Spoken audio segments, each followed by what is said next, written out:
pinapakita yung culture, ano? Lalo na sa mga culture ng ating mga ninuno. Katulad nitong ano to, tinatawag na boat village nila, no? Ito kasing sa Buldon, native siya, no? Pero yung design, ito na yung design ng bahay ng Iranon. Ito. Yung hagdan niya. Basta makita mo ganito, mayroong para siyang sala. Yan ang design ng native na Iranon. So, like sa Maranao, magkaiba kasi ang Maranao, Maguindanao at saka Iranon. So, kung titingnan mo, yung design ng Iranon na bahay naming mga ninuno, ganito. No? Bago hagdan, may ano siya, ganito, then may sala doon. No? Tapos mataas, may ano din, ganyan. So pag ganyan ang design naman, so nakikita mo, yung similarity yan sa Maranao. Yan sa loob. Yung mga kagamitan ng ano, ng mga lolo, mga yung baor, yung mga native yung ano, yung baor kasi kompleto na yan eh. Para yan yung aparador ng malita. Kumbaga nilalagay yung mga kagamitan doon, yung baor. Pero yung baor na hindi basta-basta yan na ordinaryong kahoy na pagkagawa. Ano?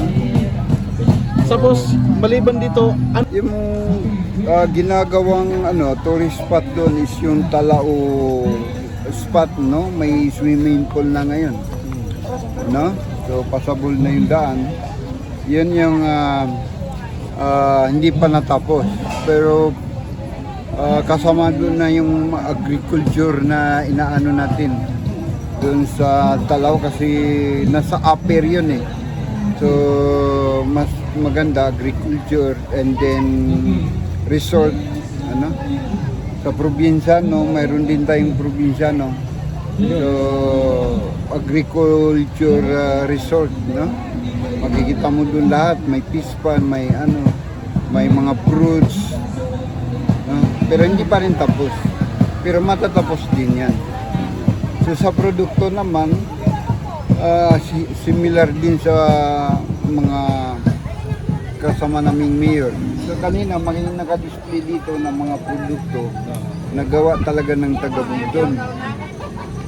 Hindi ko lang nakalimutan ko yung ano niya eh. So meron palang ano na produkto na binibinda na sa labas. Like doon sa mga parang money yun na ginawang ano, pulbos, mga pasalubong. Delikasi. Mensahe po namin, kaya nga ito ginawang Peace Festival para magkaisa yung buong Iranon, no? Na ito ay inisyatiba nating apat na mayor para magkakasama, magkakaroon ng parang team building siya, no? Na pinapalakas yung teamwork ng bawat technical working group ng mga munisipyo, like sa mga empleyado nila, no? Yun yung mga ginagawang activities ngayon dito for 3 days, ano? May mga passion pa na mangyari dun sa mga damit, no? Then may gagawin pang kumbaga Mayor's Night, ano? Sa 30 ata yan. So, lalabas yung mga suotin na pang ano talaga sa gabi. Hindi, may mga cultural dance competition ang mangyari. Dito nga nagsimula sa parade, yung float boat, ano ba yun? Float parade. And then yung mga street dancing.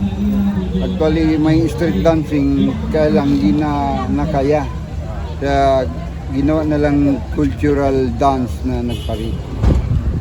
So yan po yung kasalukuyan nangyari dito sa banda Eranong Corridor ng Maguindanao del Norte pala. Okay. So, maraming salamat.